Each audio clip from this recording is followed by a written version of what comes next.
smiling because I'm following the resume as you talking through it. From Grambling, I know you went on be a speed coach at University of Nevada, assistant strength and conditioning coach at the University of Mississippi, Ole Miss, as some know here in the SIP. Then you were the director of sports performance at the University of Oregon in 22 and 23, and now we got you here at State as director of speed in present day. And some of the highlights as we've been going through this, I was seeing if he's gonna get to the highlights. Some of the highlights of what you've done at Grambling State University, going 20-3 over 2 seasons, and then going undefeated in that last season before you left and winning the national championship. Also taking Ole Miss to being in the 21 season to being ranked in the top 20 of plays of 20 yards and 20 plus yards, being in a top 20 team in that respect. And then he also was a state champion at Starkville High School in that time, as well as helping a softball team win the 2012 national championship. And have you coached a gold medalist? No. Haven't? I helped Coach TJ train him in the weight room. Okay. Coach TJ strength coach over at Bama. There it is. I helped him in the weight room with that guy, but like just pure coaching, speed training, nothing like no. But I have opportunity been around one. So that was a blessing. I was gonna say, man. I mean, I can tell that success has followed you. Definitely know that you know what you're doing in the arena of speed and sports performance, and it's still a brand new. I would say still kind of a new field. Especially here in Mississippi, getting kids and coaches to buy in is still kind of some of the same things that you said you went through. I know I deal with getting coaches to buy into speed training, getting coaches to buy into sports performance, and how that affects an athlete as far as the grand scheme of things, and polishing the athlete as far as getting the most from that athlete's potential. Is there a secret sauce to the success? Like what's the secret, if there is one? I can't say it's a secret. It's like I said earlier, I just had a way to connect with athletes and people in general, because when I look a lot like them, and we've been through a lot of the same similar things, not as severe as some of them may have been through. You see a lot of kids, especially in Mississippi, come from different backgrounds, right. But I can relate to a lot of them. If it wasn't me, it was my good friend, best friend, homeboy, right. or wherever it was. So from talking with them about their situation, or wherever it may be, just getting that knowledge younger growing up, then realize, like I said, what it was for. But just being able to connect with people, man, and understand and being genuine and real. I think now, where I'm 46, but where I understand even with myself, kids don't like to be lied to. You right, yeah, that's a big thing. That's the key. Once you lie to them, you lose them. So I'm always tell you the truth. Now, whether it's the hard truth or you can handle it, or you want to believe it. And I understand that some would take it a certain way. So I'm not a psychologist. I can't come up the right way or how to present it to make sure a feeling don't get hurt.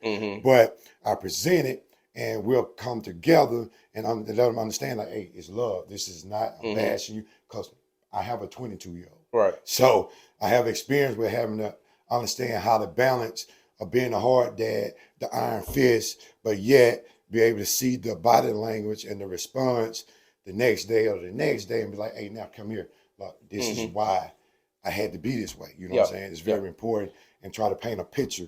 You know what I mean? So you take situations, if you don't listen, all right, what's the worst case scenario? This. All right, now let's work backwards.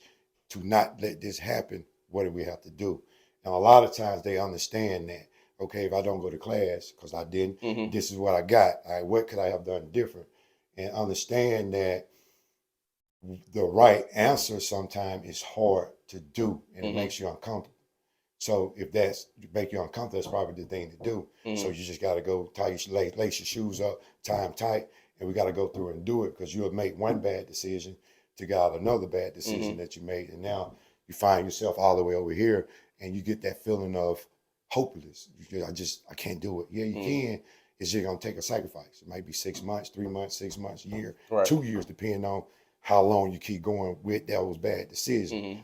So, I think I definitely agree with you on that. I think that getting kids to buy in. I think buy-in just comes with them trusting you. Exactly. And you have to develop that. I think a lot of athletes that I've trained over time, the most successful has always been trust.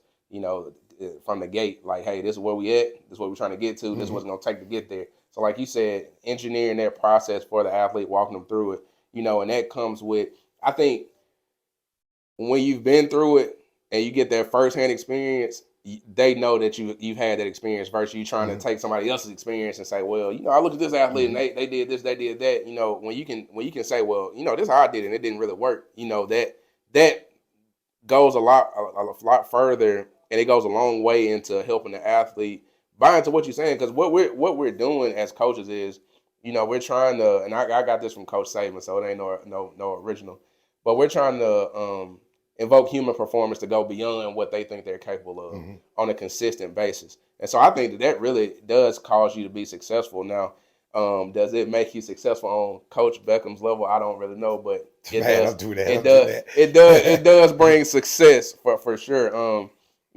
So what, in your opinion, what does a successful player, the mindset of a successful player, look like? It's just being able to understand you got to come in and put in extra work. Mm. I deal with football, but so it's like, okay, I got to understand what's going on the film. What am I seeing? Because Mm-hmm. film don't lie. So you can sit here and say, man, I'm doing what the coach said I need to do, but we go back and watch the film, you're not really doing it. Mm-hmm. Or if you're doing it, you're not doing it on a consistent level. Mm-hmm. So, that's what it boils down to. Right. It just, you got to put the extra work in. You got to trust your coach that he's going to tell you the truth, Mm-hmm. and that is not personal, because at the end of the day, it's a performance business, right? Mm-hmm. You don't win, especially now you get 2 or 3 years. Right. Depending on how bad you lose in the 2 year, Right. determines if you get the 3rd year. You know what I mean? Mm-hmm. If you lost the first 2, you know what I'm saying? So we're trying to put the best guys out there, and we're always trying to out recruit you. Yeah. Because Yeah. if I only have one really good guy at corner, but everybody else like shouldn't be here, then you're not gonna have competition in the room. Mm-hmm. So you gotta stack that room, where position is stack that room to promote competition.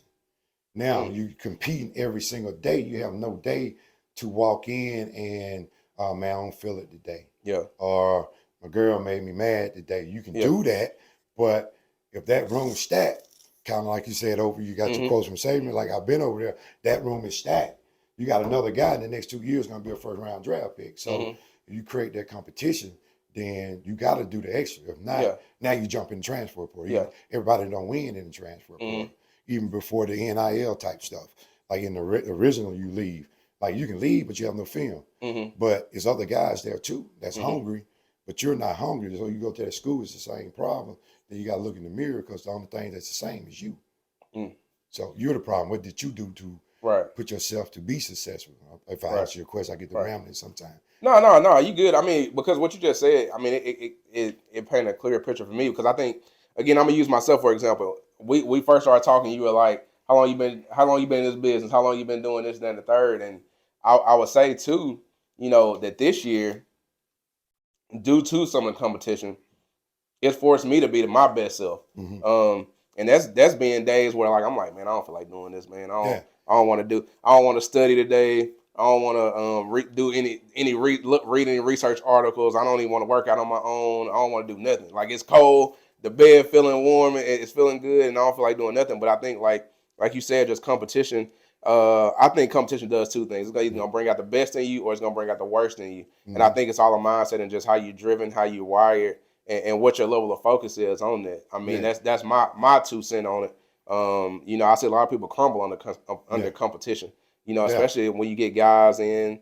We'll talk about the collegiate level. When you get guys in from small town, small school, and then you get up here in the big pun, and we got this backdrop. We look in the weight room right now. You get guys down there, and it's time to compete on a daily basis. It's time to give your best on a daily basis. A lot of people crumble under that pressure, because the weight hasn't just been, I guess the weight hadn't been there a whole lot. Yeah, that, and you wasn't prepared. Did you, if you know you're going to compete, did you prepare? Did you go in the playbook? Did you go to sleep the night before? Did you hydrate? Did you fuel for wherever it may be? If you got to go out there and we're going to do 110s, you got to compete against a guy, wherever it may be. It's about your preparation to get ready to compete. So if you didn't get prepared to compete, how can you? You have nothing to fall back on. You didn't train. So that's kind of like you always fall back to the level of your training. If you only train this far and the other guys train this far, how are you going to compete? Right. You just don't have that next level. And you have guys that go and do things, but they didn't do it at the top level they should do it at. Now you put them in that, like you say, compete. I've done that to kids before. Hey man, you're not really running those 110s the way you need to run it. You have more, but you just selling for, oh, I'm gonna make the time. Because you had made that time with 2 extra seconds. So you didn't push yourself. Yeah. Now when I put you in that situation where they're always gonna say, man, I can keep up with them. I can do what you want to do. You can't tell me that, because what I'm gonna do, okay, I'm finna show you. Right. Now I'm gonna put you in a situation where you got to compete. Then you find out I can't compete. So at Grambling, I'll never forget this. What exactly the reason why I'm saying that example? Our starting quarterback, he could do whatever. He was good, and he showed up on the field every game. But when it came to conditioning, he always stayed in the middle. He didn't ever push himself to get in that front half. So I challenged him one day. He couldn't do it when he needed to do it. Yeah. At that point, everything changed for him, because I had to show you that it's not as easy as you think. So people can say it until they test you. Then you find out. Like you said, yeah, I've been studying. So you got to go take that English test. Dang, I made a C. Right. He wasn't ready. Right. You know what I'm saying? Because you have to learn it. You have to learn all that stuff to be prepared for how she may ask that question. You may do know the answer, but she asks you in a way where, dang, you can't think for real. Like, okay, let me work through it, because there's some things you need to fill the gap in to get you to that answer, but you missed that little piece. So now you make C's. And you know what? I'll tell you this. Is like, I was talking to my wife the other night, and I said, man, I think the strongest thing that anybody can say is like, man, I messed that up. I did this wrong.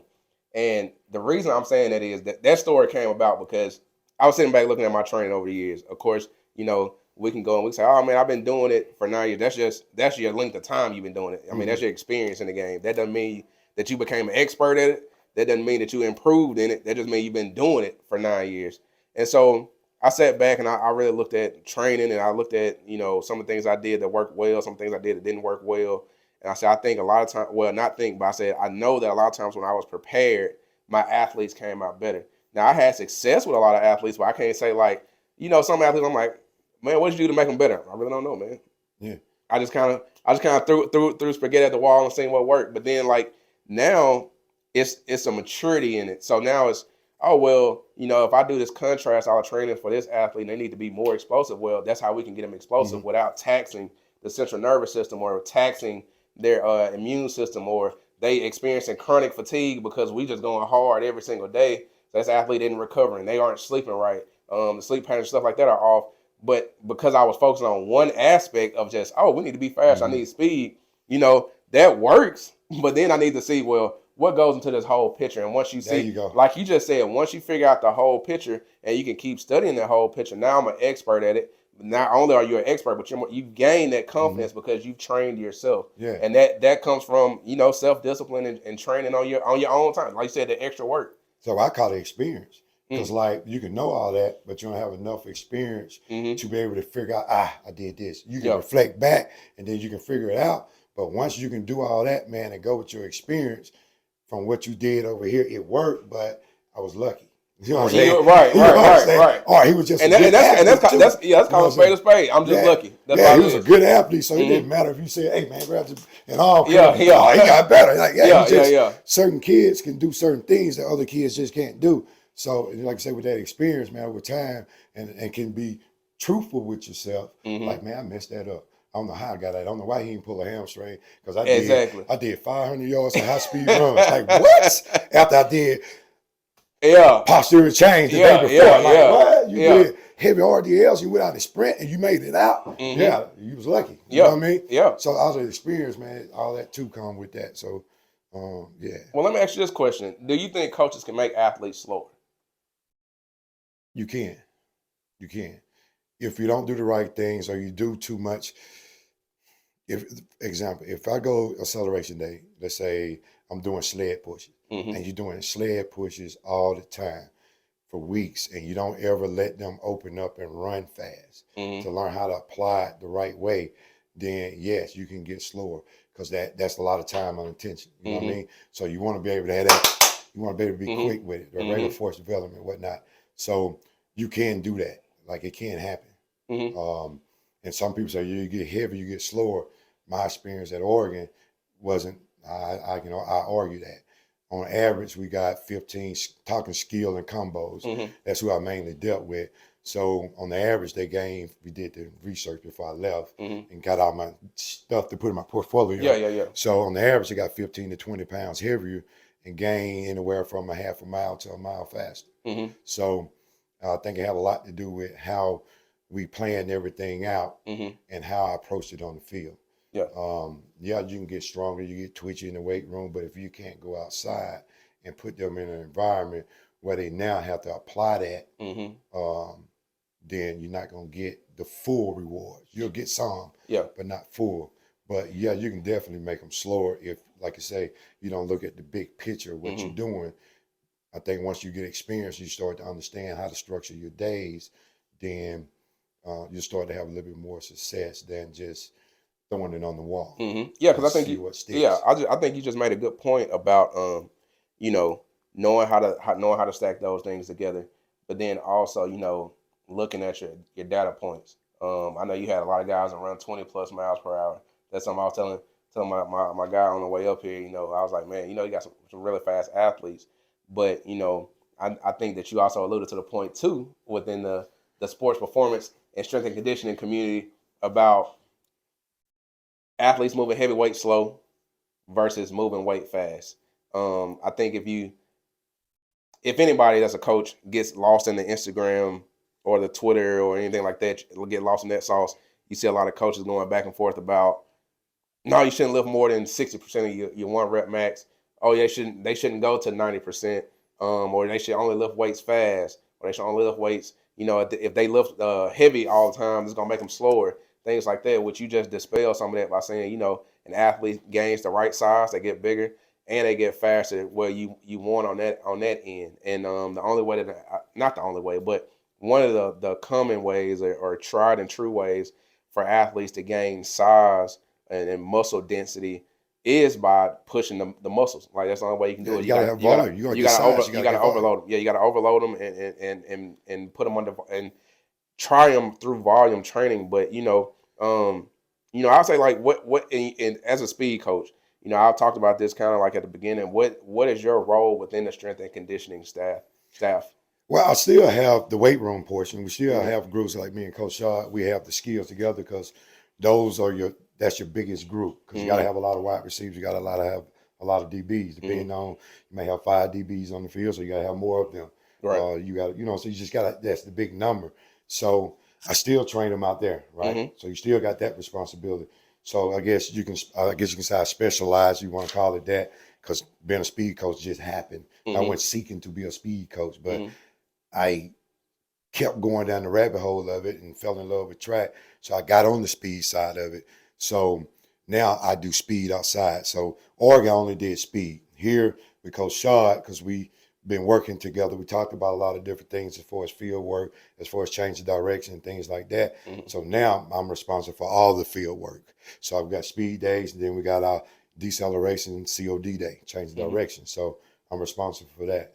So now I have to design not only the speed, which is I've been doing it for a while now.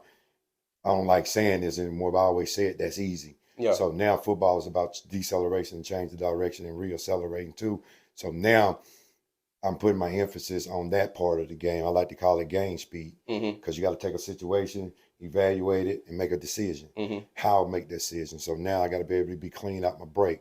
I got to be able to stop better than you Mm-hmm. and get out that break better than you. So now that is where, for me, I'm taking my game to. You know what I Mm-hmm. mean? So I moved to another planet, and on that planet, that's when Right. I'm working. Right. So you can have the speed planet, like that's whatever with me now.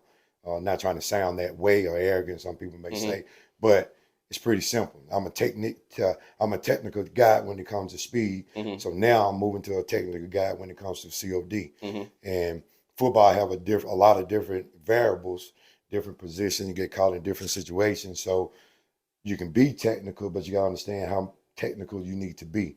So when I train, I try to put them in all those different situations so they can be successful. Rather, your shoulder pad was high when you came out your break, Mm-hmm. so you're not going to get out your break fast. The clean, rather. So now that means you got to accelerate. So that means you got to put those triples together Mm-hmm. and get out of there to reaccelerate and catch up. So if your shoulder pads are high, you're not going to really have a drive phase. So Mm-hmm. now because you're not going to be able to project, now you top it, you more top end mechanic trying to get out. Mm-hmm. So now we have to talk about if you get caught in that situation, how do you get out? So we'll go through that and teach them that and talk about all those things. So, sometimes I can go too in depth and think too hard on it, but I get critical with myself and try to prepare the guys. So, Mm-hmm. so that's kind of where I'm at out there. Yeah, being a student of what is required of the athlete is going to help you be so much better as a coach Mm-hmm. than just purely focusing on, like you said, just pure speed, pure change direction, purely deceleration. And I'm gonna call a spade a spade. A lot of guys get caught up in the Mm-hmm. straight line speed, and honestly, football, sports in general, is not played in straight lines unless it's a track athlete. And so I think that sometimes, like you said, you can go so far into the rabbit hole, you outthink yourself. Or Mm-hmm. I say sometimes, with basketball, you can outcoach yourself, and you put yourself in kind of murky waters or rough, kind of rough decisions, I guess you say, where you're trying to figure out how do I get this kid to decelerate fast while also breaking his own personal records, re-accelerating out of the break. So if you run a dig route, how do I get him to come into that cut, not stay too long, and also get back on the path and get back into the drive phase again if he's coming across the field or what have you, or sitting down in the zone coverage and then re-accelerating once he gets the ball, catches the ball, and then goes back out into the field.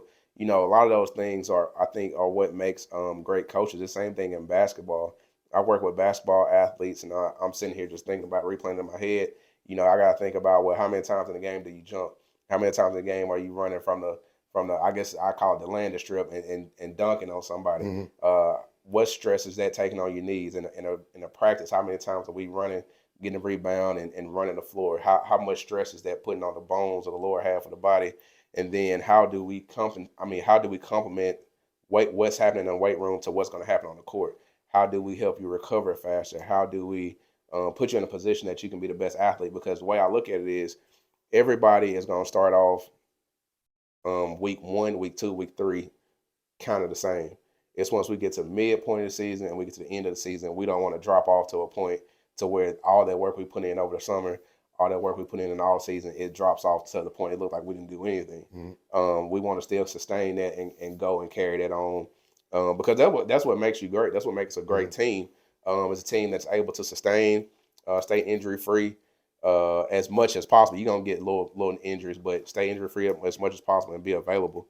That's the way I look at it. So yeah, because you have to look at the big picture, like you say, the stress. You got to look at what you're doing in the weight room, what you're doing on there. So, like you're saying, that first 3 weeks, everybody gonna kind of be ready to go the same. Mm-hmm. That workload and all that player load is gonna start to catch up, right? Because as you go, the intensity climbing, the volume climbing. Mm-hmm. So now you have to, from the experience, you have to look at them. Okay, they're looking fatigued today. They're college students, so they're not gonna sleep. So you can say you need 8 hours of sleep, or tell me what athletes get 8 hours of sleep. None of them. So you can stop crying about that because it's not gonna happen. Yeah. Because of with football, you got to watch film. Even if it's off season, you got to come get the film in. You got to still do all that. Then you got class. Then you got study hall. Mm-hmm. Then you got to figure out how to get the eating in. And you still training. So it's like that's gonna happen. They're not sleeping. So now you have to look at them, like you say, you still trying to climb. So with me, some days, hey, like being Coach Shaw had a skill. So it's like, Coach, look at them. They're tired today. They don't have no pep in their step. So we may go today. We may turn the music on before we get started. Mm-hmm. All right, let's get them up a little bit. Mm-hmm. We know they're fatigued, so now we come out. Now, Shaw, this is what we're gonna do. We're gonna push them for a few reps. We're gonna see miles per hour. What can we get today? Mm-hmm. So boom, we get it. Might get it in the second rep. I may have 6 reps prepared. Mm-hmm. After that, I cut it. Mm-hmm. Now we do more dribble series type stuff. If we work, we'll do that regardless. So we get dribble series in, just drill. Mm-hmm. Now, just like track, I can't run, you're going to have a hammy. Mm-hmm. So if they fatigue, something's going to go wrong. So I have to pull back and be smart, because if they get a hammy, now that's anywhere from 3 weeks to over a month. You sitting down. Yeah, you sitting down. Right. So they're not training. That's not helping them. Like in this case here, new coach, new team. Well, got new guys coming in. Everybody jockeying to show the coach who they are and solidify their spot on the depth chart when spring get here. If you're not here for spring, you can't show the coach who you are and put yourself in a position to go into fall camp. Right. You see what I'm saying? Right. So it's easy for me outside to bag back, because I'm not going to necessarily say, oh, some people do it. Oh, I got to get my speed. I'm not changing anything. I'm not like that. because I know at the end of the day, it's still about playing football. Yeah, you gotta be flexible. Because you can be fast, but you don't know your football. It don't matter, right? Or whatnot. So I can be smart because if I let them recover week 4, guess what I can do? We can call that a deload. So now what'll happen? Week 5, I can push again. Yeah. Now, if I want to be smart, I may push a little bit more. So I may slide my scale where I want to be back a little bit. And if I end up just using miles per hour per se, if I leave at 21, but I could have got a 21.5 or 22, then cool, I'm okay with the 21, right? Because at the end of the day, that's still fast. So I'm not chasing to try to break this record because coach is not going to give me a raise or give me more money because, you got everybody at 23. Yeah, but half of them hurt. Yeah. Or they can't participate in spring practice. So, I'm kind of over the place No, trying to keep it together. Yeah, but I'm taking you feel away what I'm from saying? Yeah, it's one is flexibility. And I don't have an ego. Yeah. Let's put it like that. Yeah. Some guys have egos in this industry and they don't want to give, and that causes problems. You know what I mean? So with me, I understand it. Yeah, and to me, I think whenever you stick to your plan exactly, to me, that's not really coaching. I mean, I'm just, in my opinion, that's not really coaching. You're right, because that plan gonna change. Because fatigue breeds injuries. If a player's fatigued, they mentally not sharp. So it means they're not feeling where their body is in space, pushing too much, not pushing enough, and you're just asking for an injury. Yeah. Like you said, at that point, we praying for luck more than success, and that I definitely agree with you on that. Yeah, because you get in your car and drive back home for that hour. You drive that sucker 120 miles per hour all the way home. Something gonna happen. If it don't happen today, it's gonna happen somewhere down the road. Whether it's 2 weeks later, like, man, why my motor is knocking? Smoking. You drove from Star for 120 miles per hour for no reason. That's why. You just push it. So every time, sometimes it don't get you today, but it's gonna get you down the road. Okay. I used to have kids doing power cleans after practice. And like I would hear them be like, oh man, my wrist. I'm like, oh no, we gotta do this, man, because we talking about Olympic lifting, things like that. That was my mindset at that point was like, no man, it's Olympic lift, triple extension. You need this because it's gonna mimic you making a tackle, mimicking you jumping for a pass, this and that, whatever. But then it's like you learn, well, yeah, that's great when they not punching all day or they not locking up with somebody all day.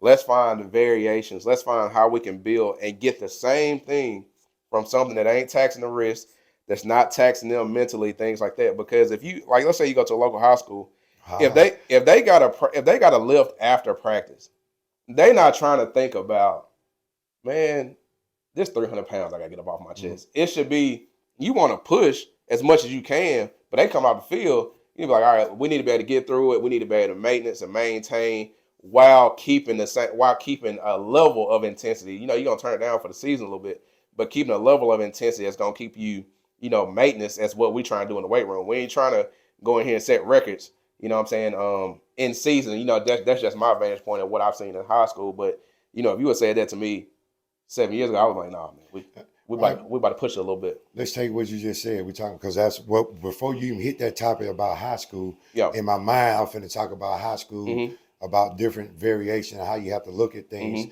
So you're talking about coming in after practice in high school, and you want to power clean because of your reasons, right? So now let's take another step.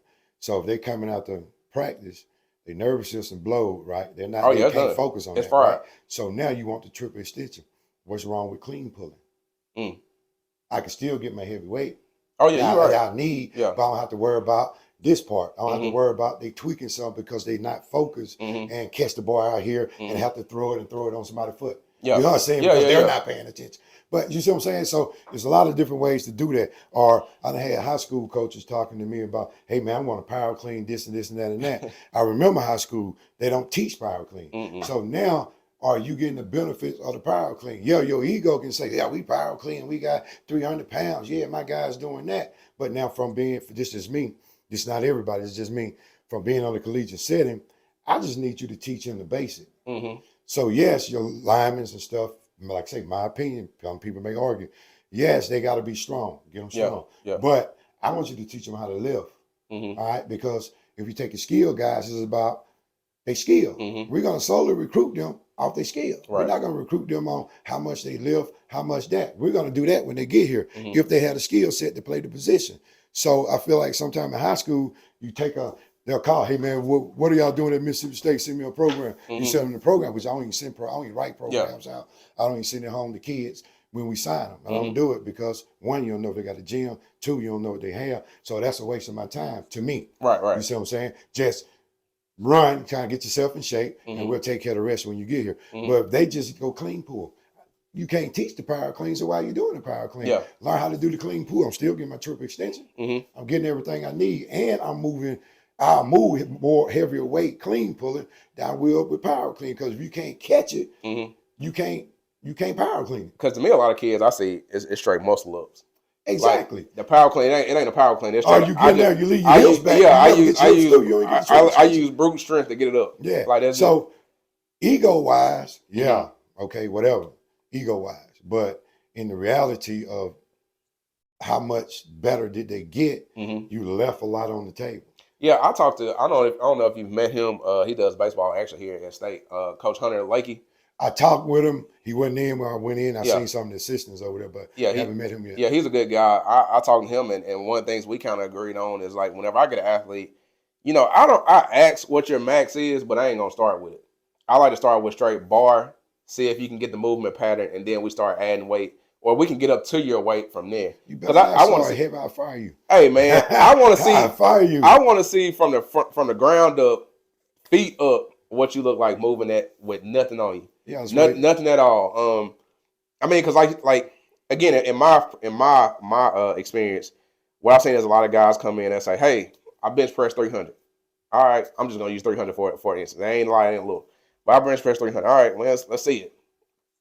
Either you getting this, or I'm seeing that shoulder, I'm seeing that winging going on, and I'm like, man, you really, if you put 20 more pounds on your shoulder going, and in the high school weight room, I know you probably see it, especially now it's becoming more popular. But when they put up the hype video, we had squat day, and this kid hit 700, and it was a quarter squat. I'm like, man, I hate to be the person. Because you can't train on that because your numbers wrong. I hate to be the person that bust your ego. But I'm like, bro, that ain't even a squat. Nah. Like you're not working on anything. So that's again my experience on it. So once you get here, we're gonna look at it and be like, man, we gotta break this all the way down.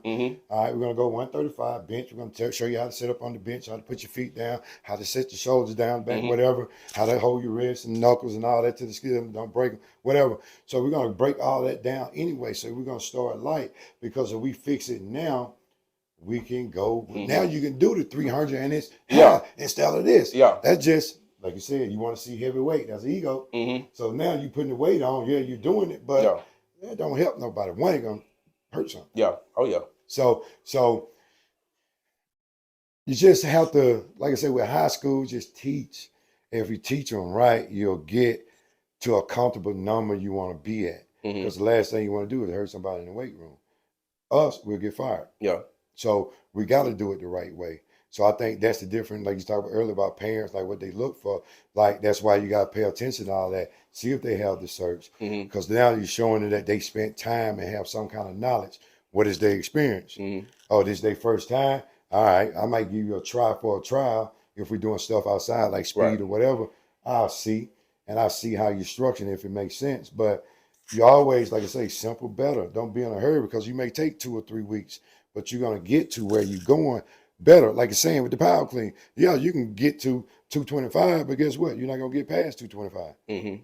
So what was the point of going that fast? So you done spent that 225 and you mad. And if you're high school, the level of understanding and coaching and being a professional, now you start yelling at the kid. Now you start saying certain things to the kid. The kid done shut down. You done lost him. Why did you lose him? It's because of you. You weren't prepared. How you gonna push something on the kid and try to make the kid be a certain way when you didn't do your due diligence to be a better coach, so you can successfully push this kid along and help him get where he going the correct way?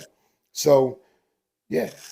No, man. I mean, even plyometrics. I mean, that's one of the plyometrics and medicine balls are definitely underused. In most programming, especially like High school next to none.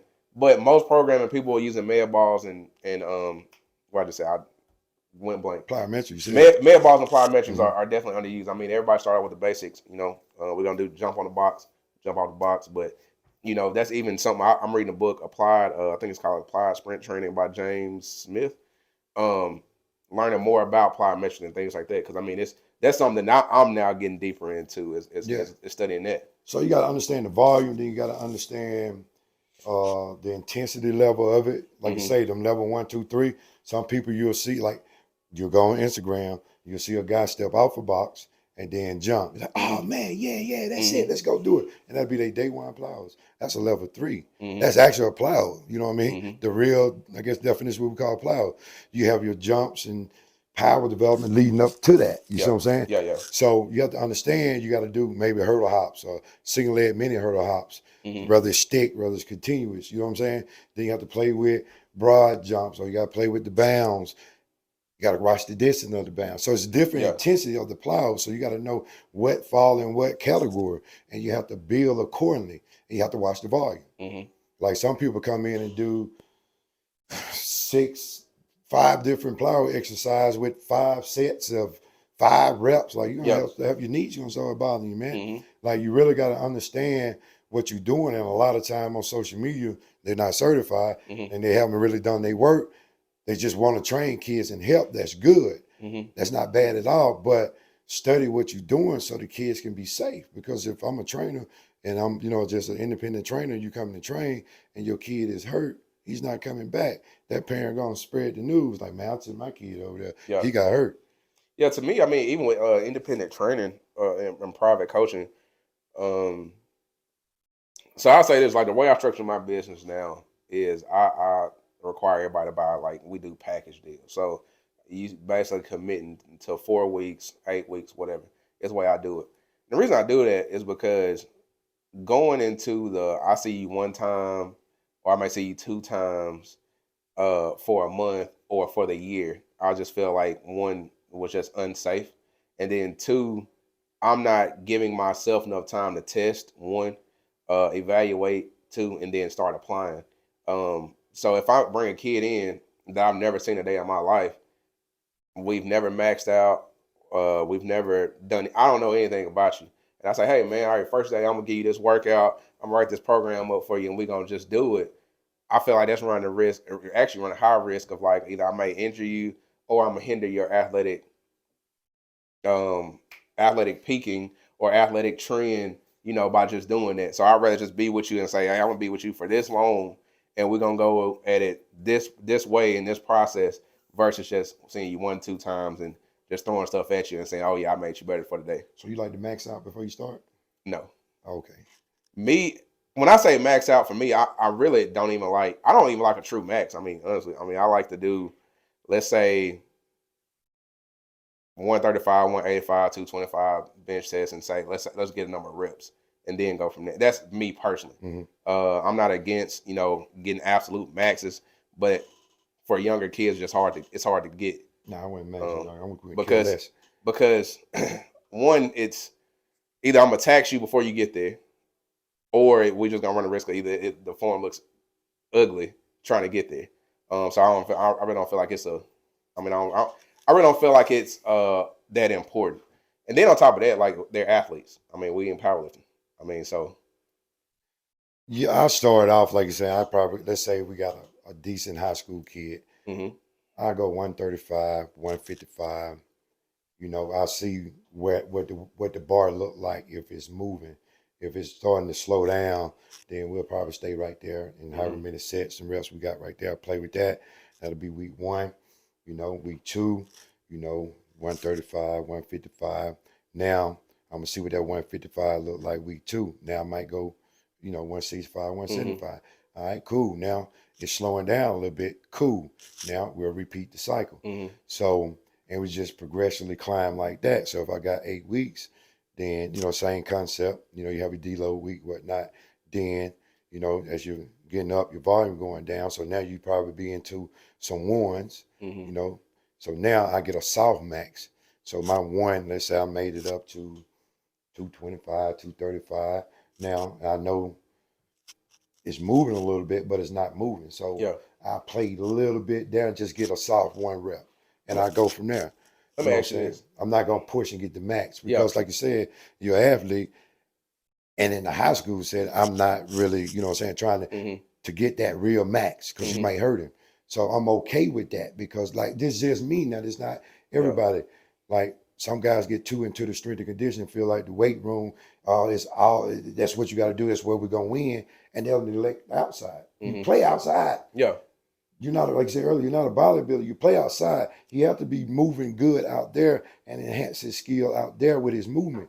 This is going to help out there because you're going to be able to put more force in the ground to get faster and move the way you need to move. But if he Mm-hmm. can't get the angles outside and get feet work right, it Right. don't matter. You can't stop. It don't matter. So I'm going to get a number and he'll be fine with the weight room. For Mm-hmm. me, the weight room helps with injury prevention.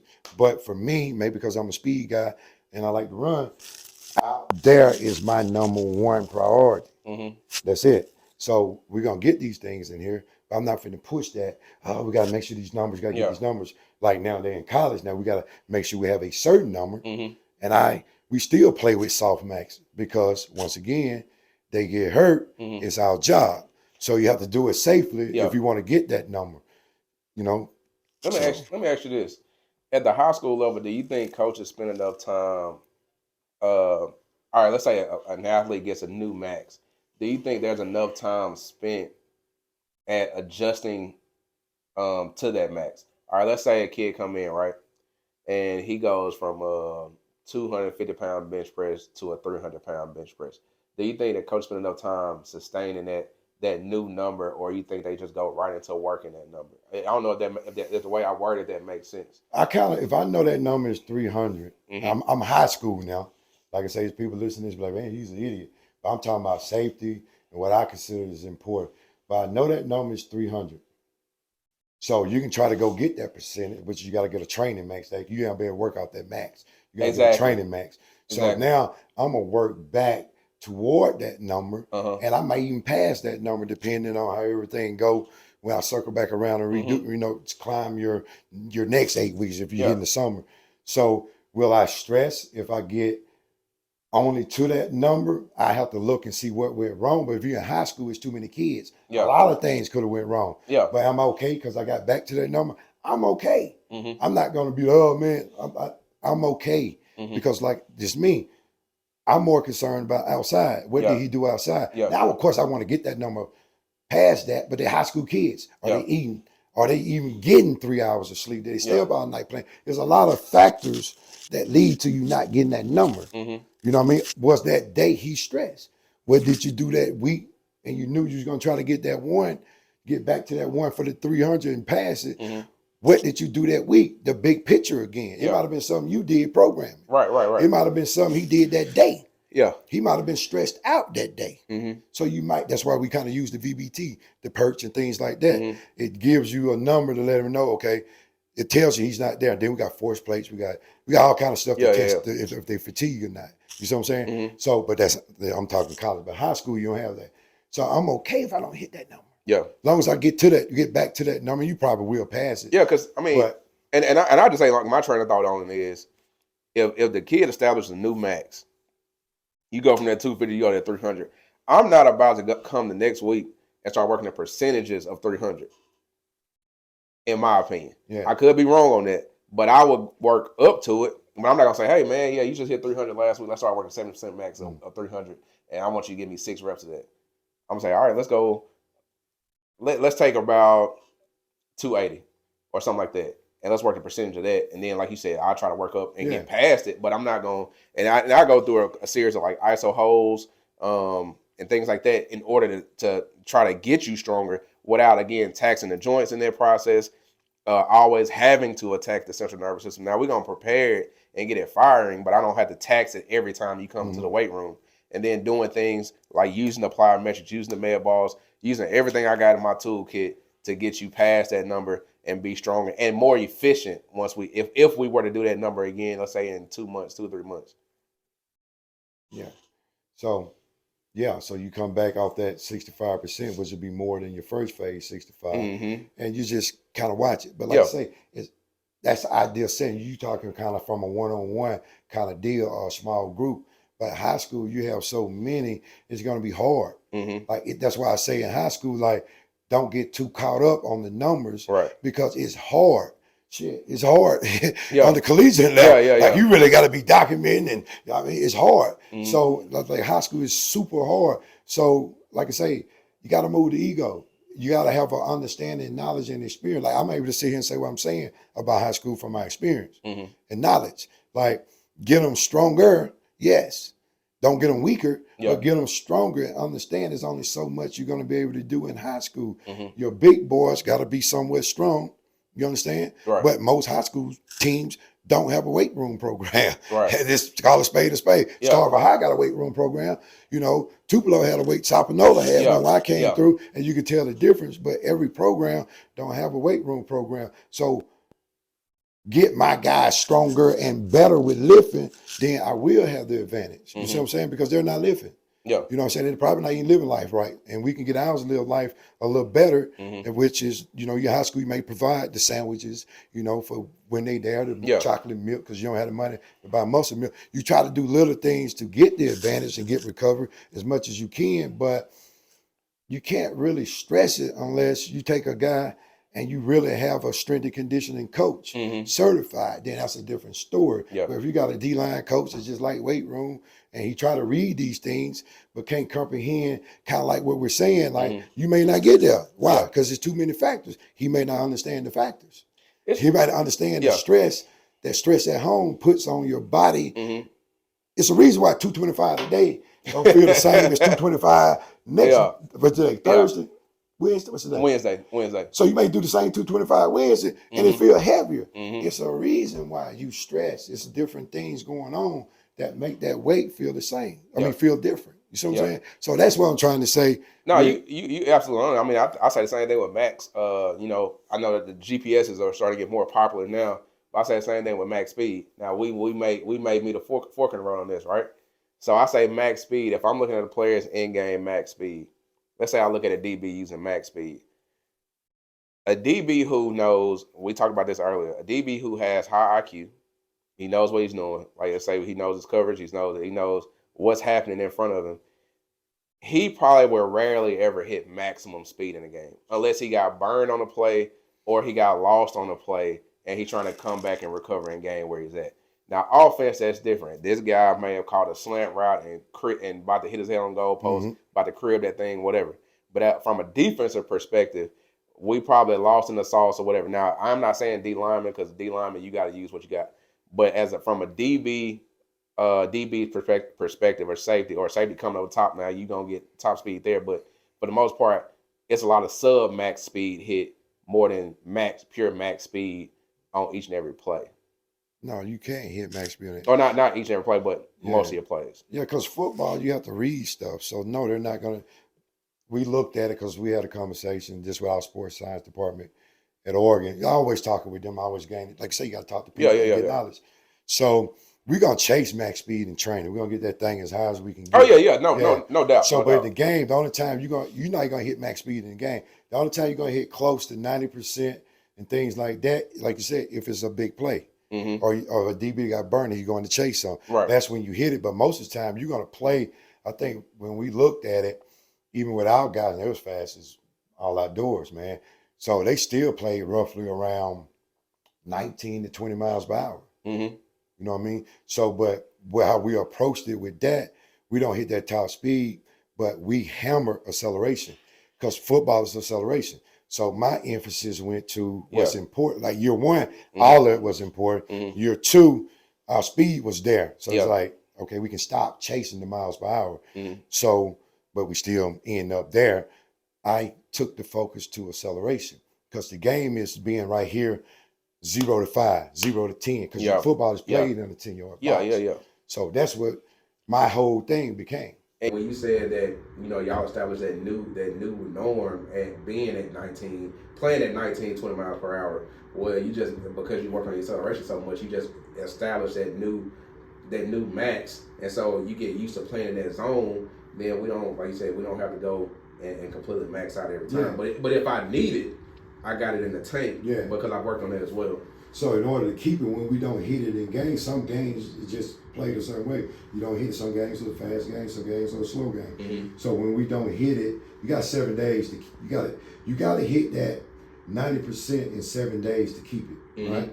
So when we don't hit it in the game, we got the GPS and say you haven't hit your 90% in 6 days. So Mm-hmm. what we do in practice, if we're in season, you have coach has a period called which is our speed period, high speed period. Yeah. So that's after we warm up, go through some walkthroughs, and then now we'll line them up, and they have to run across the field and hit their 90%. Mm-hmm. And they hit it, we're good. So we got it if we need it in the game. If you don't hit it, you lose it. Mm-hmm. So it's kind of like your body haven't turned over like that. Mm-hmm. So it's going to be new to them. If you go too long, that's when you tweak something. Mm-hmm. So we try to always keep it where they can hit it within 7 days. Mm-hmm. That way you prevent the injuries. When they do get in the game, you get burned, you got to go chase them, then you got to pull a hammy. Yeah. As a parent, what's something you look for in a trainer? If you were to hand your kids over to a performance coach, what would you be looking for? If they got certifications of some sort. Mm-hmm. I'm not gonna say it don't matter where it's from, but you got to show me that, because I know better. But if I didn't know better, I trying to think like that.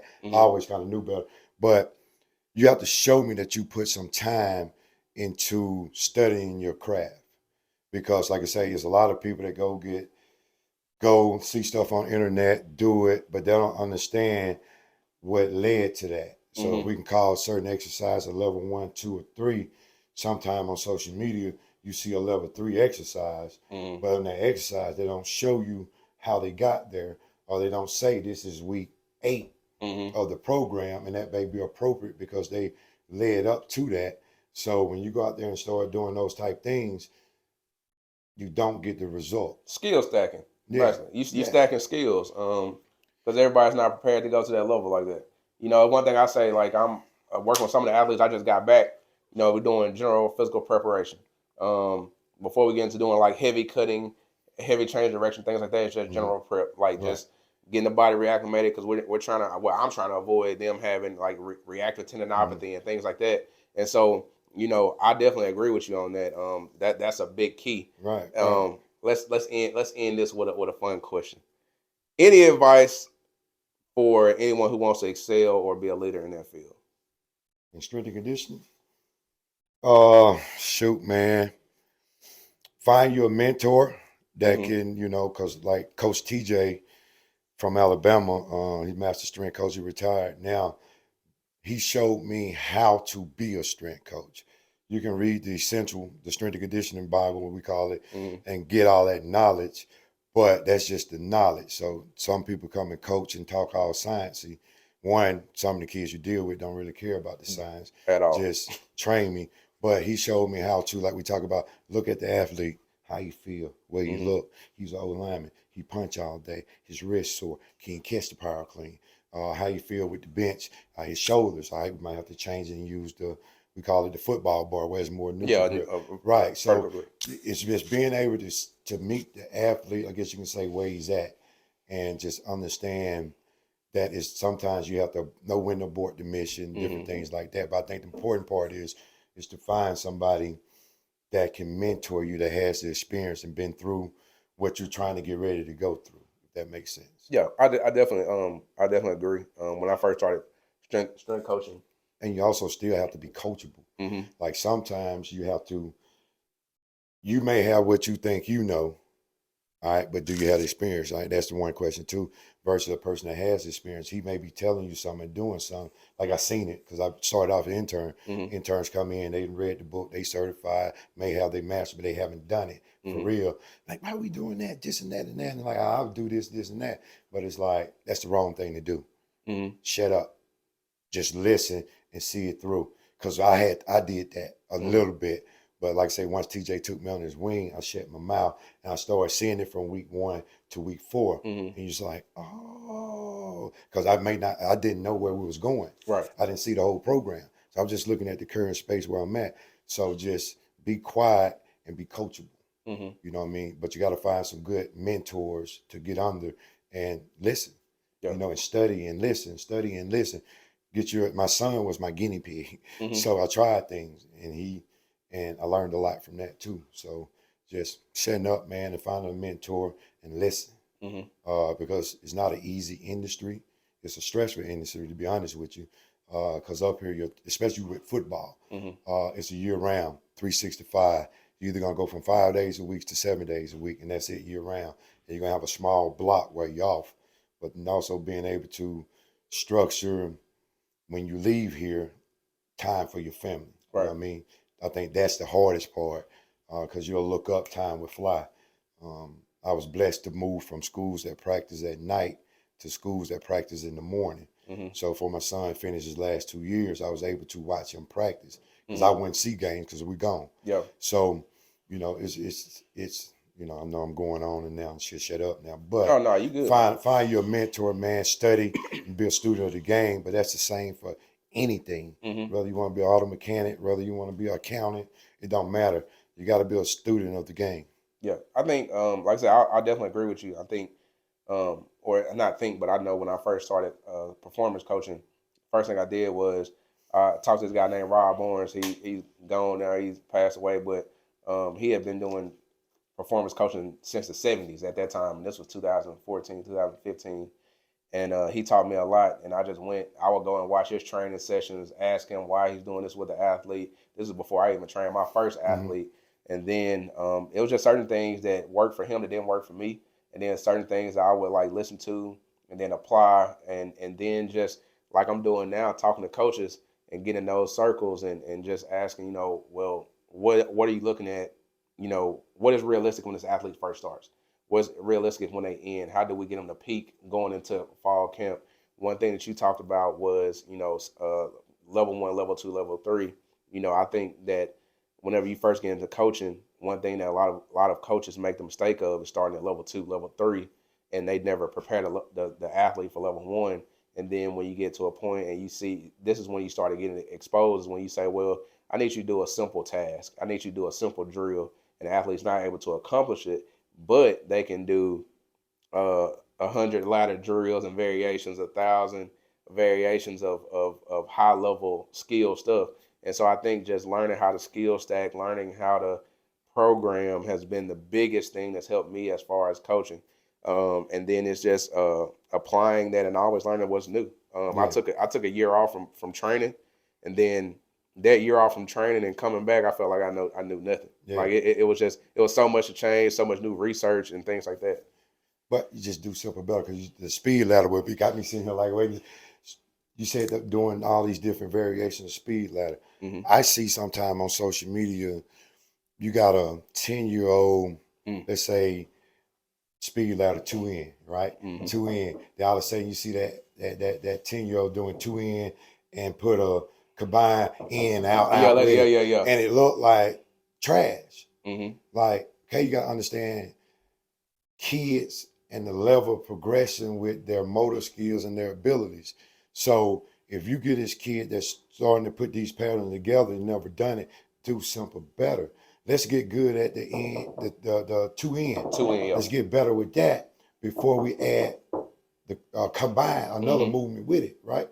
So just do simple better because at 10, you're fine with just doing, we'll say if it's linear day, doing the 4 linear ones.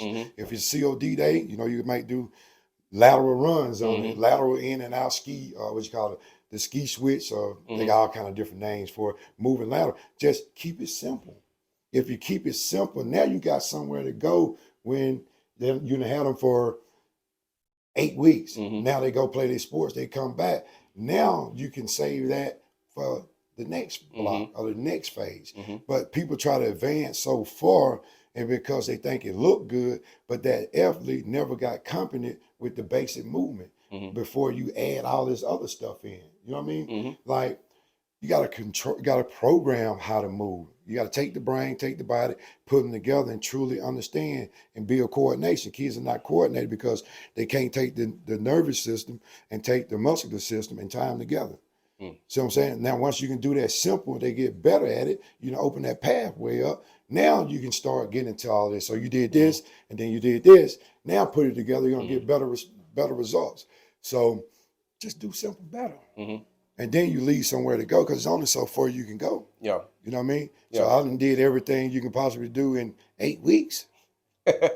Yeah. You done won. If you training the kid, Yeah. you done ran yourself out of a job. Yeah. You know what I mean? Yeah. Now I gotta do something that don't even apply. There you go. Something that ain't transferable. Now, if you're a parent, like, what are they doing? Why they Mm-hmm. doing that? Now I don't want to pay you no more. You're right. Yeah, I got you hitting front flips off the bleachers just because. But yeah, I definitely agree with that. And Coach, man, I appreciate the time. That's it. That's all you got. That's it, man. Oh, man. That's all I got, man. I mean, like what got you into it? What got you? Man, let's see.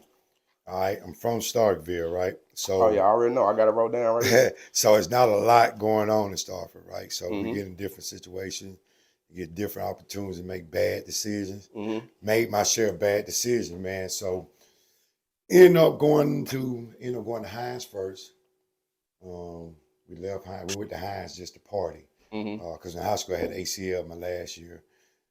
I didn't believe my English teacher. She said if I don't do a term paper, I'm not gonna pass my English. So Right. I'm looking at my grades, like my grades good. I should be. Mm-hmm. What you talking about later? I can get away with this. Back then I could Yeah. do my own average. Yeah. I didn't realize how much that term paper Yeah, weighed. yeah. How much that? So end up not doing the term paper, failed the 11th grade English. Lucky for us in Starkville, we had started the college, this block system, Mm-hmm. which is semesters, right? So I was able to graduate on time because I had to take 2 English Right. my last semester, Mm-hmm. my last year, just to be able to graduate on time. Mm-hmm. So did that, messed around. So I lost my last year of football, right? So I ended up going to Hines, going to school, was gonna do baseball. I like baseball, played that. So went there, enjoyed school, like, Right. man, forget all that. I'm just gonna be a student, whatever. Then we ended up transferring to East Mississippi. So me and my partner, we knew, man, we're gonna go down here and have a good time. We're gonna stay in classes long enough to stay in the dorms. Yeah. Did that with Drew. He went home, went to work. I went to school. Mm-hmm. I did the football thing down there. I tried to, do that. Right. Tore my ACL.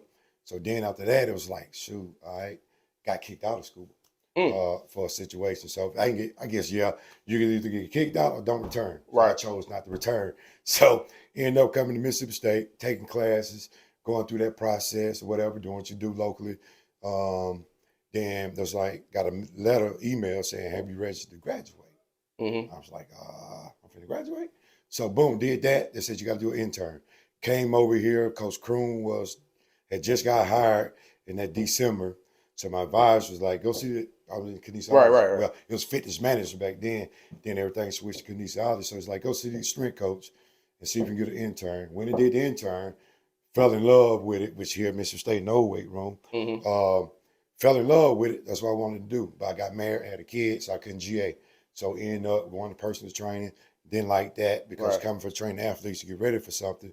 And got that's a different word. Right. Then got a housewife. They dressed up, got the makeup on. They don't want to sweat. Oh, yeah. So, that wasn't the thing to do. Yeah. So I ran across Velocity Sports Performance.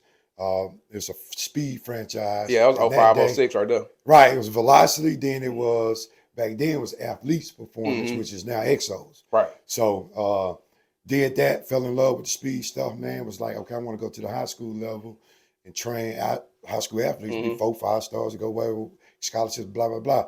Didn't quite work like that. You know, a young guy in the industry, not many high school coaches are willing to say, go do the weight room. Exactly. Go do speed. Exactly. So ended up getting into meeting the guy. I still coached it, but he just gave me small leeway. So I ended up coaching football. Mm-hmm. So gave me a small leeway with coaching DBs, of course.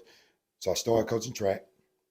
Met a track guy down at Hancock County High School, and he ran track at Southern Miss. She was like, man, we started talking about speed, talking about this drill, that drill, this technique, that technique. It's like, man, you know what you're talking about, so I need some help. You want to coach the sprinters? Yeah. Because he was like a long sprinter, like 400, 800 guy. I was like, cool. Did that, fell in love with the speed part of training track, stopped football, got into track, whatnot, man. So just went through that avenue from just doing the intern, learning what, and just fell in love with it. So I got into it. I was like, then I went back home, had another child, I had my daughter. So I'm like, I gotta get out of the high school setting. I can't, I don't want to teach. I'm more of a disciplinarian. Like, teacher tell me what he's not doing. I go get him, hey, you gonna do this or else. Cause I always could get relationship with kids and get them to see the big picture, Right. and get them to kind of going in a better direction. Yeah. Without all the way, because I was one of them. Mm-hmm. Like I said earlier, Yeah, it was easy to get them to buy in. Right. What Well, you're because talking I about. lost my eligibility because Mm-hmm. I didn't do what I was supposed to do. I didn't have a reason why I didn't do the term paper. You know, in the grand scheme of thing on the back end, I now understand what that process was for. Is to get me to the point, to get me to here, to be able to, because you're going to see it year in, year out, Yeah. you know, with kids. So I'd have been there and I can speak from a certain standpoint because Mm-hmm. I have the experience. But like wife, I can't make six figures doing this. I don't want to be, I'm not going to get this test, all this certification. Yeah, it's a lot. It's a lot. I'm not trying to teach school. Yeah. I'm not a teacher. I'm a coach, but I'm not a teacher. But anyway, coming back to Starford doing track, we started back sprint. Our school didn't sprint. We had I forgot the boy's name now. Russell. I think his last name was Russell. 400 runner here, like when top runner in the States. So Starford wasn't sprinting since he left. Got an opportunity to train a kid. He got better, went and watched practice. They asked me, hey, you want to coach track again up here? Did that, had success. Once again, can't make money. So I ended up going to Alabama at 31 maybe. Did an intern and fell in love with it again. First year, did it for free. Second year, got hired. Yeah. Then after the second year, got the gig at Grambling and just kind of been taking off from there.